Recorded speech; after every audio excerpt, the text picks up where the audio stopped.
Hi, it's Chris with Implied Music. I've been playing a lot of jazz organ, basically, the past month or two, getting ready for some performances.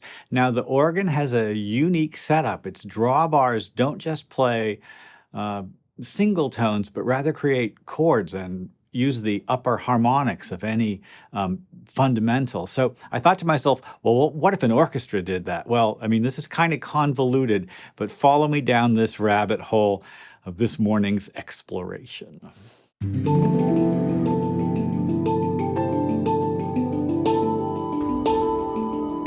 I'm going to use the pretty good Logic B3 emulation. The way an organ works is it's got this set of things over here called drawbars, and that's like an old-fashioned organ like you'd find in a church.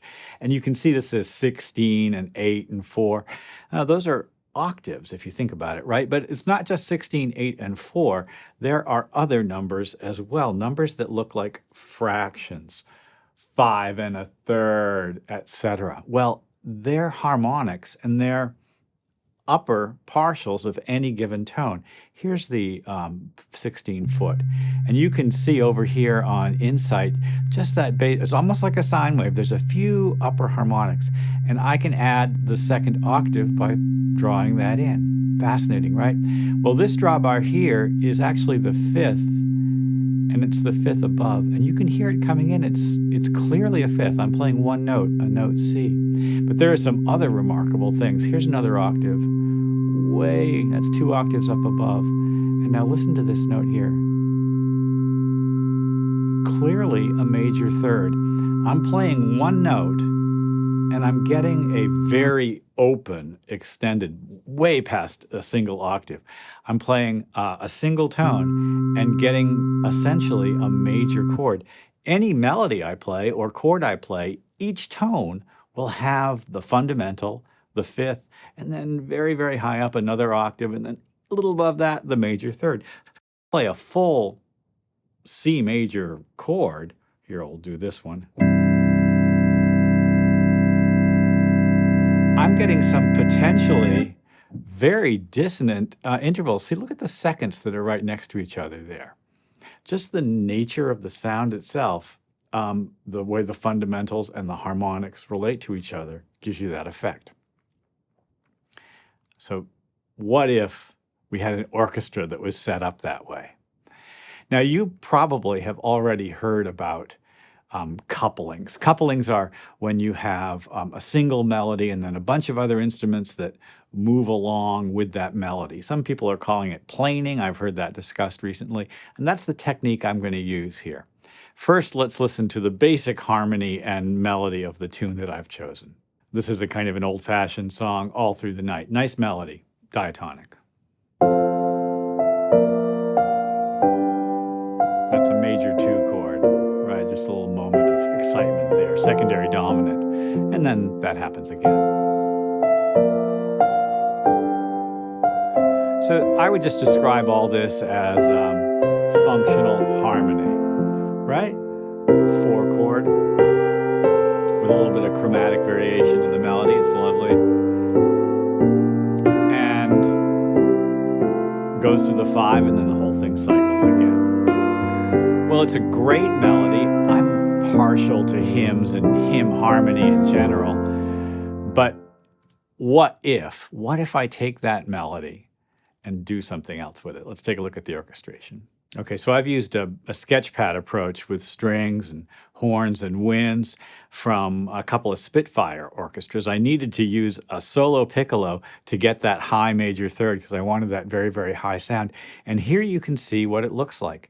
Everything is moving in parallel, and they're moving either in octaves, fifths, and then way up on the top on that major third. All I'm doing is playing the melody. I'm not trying to play any chords. This is chromatic coupling. It sounds like an old organ, doesn't it? Those parallel fifths, very old-fashioned.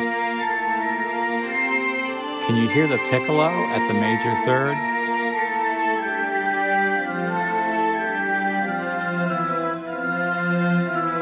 We're getting notes that aren't in the scale because this chromatic coupling demands that we, sort of like go outside the scale sometimes. If something moves down a half step or whatever, it's going to be outside the scale. And so I wondered, by using just the, very handy constraint to scale over here, scale quantize, by using the scale quantize trick in Logic, and I'm sure other DAWs have it as well, what if I then conform that same effect to the scale? Now, tones will now be shifted by a half step up or down. Different sound. I'm not a big fan of this. I like the chromatic coupling.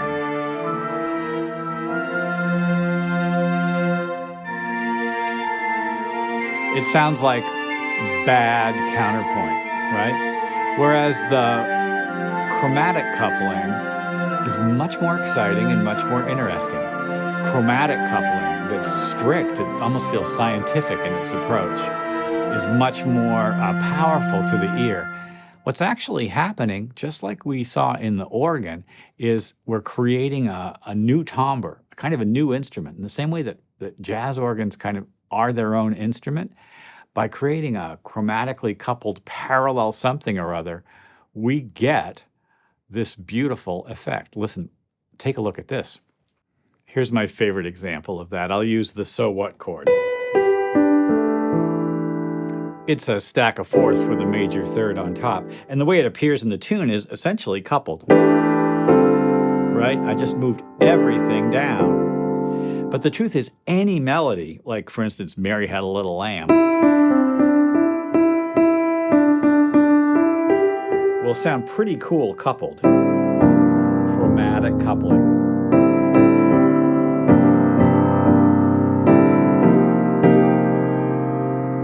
Right?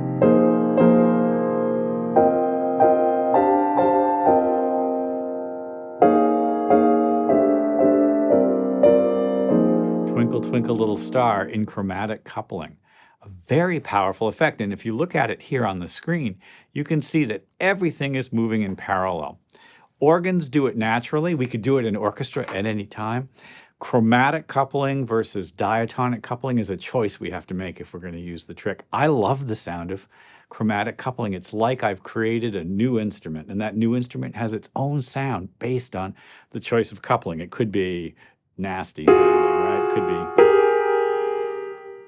very deep, dense. The spread out stuff, fourths, sounds great. Well, I hope this has been useful. Like and subscribe, ding the bell, you'll be notified when I do my videos. I've got a little vacation coming up next week. I'll try to drop some things in, but listen, I'll see you next time.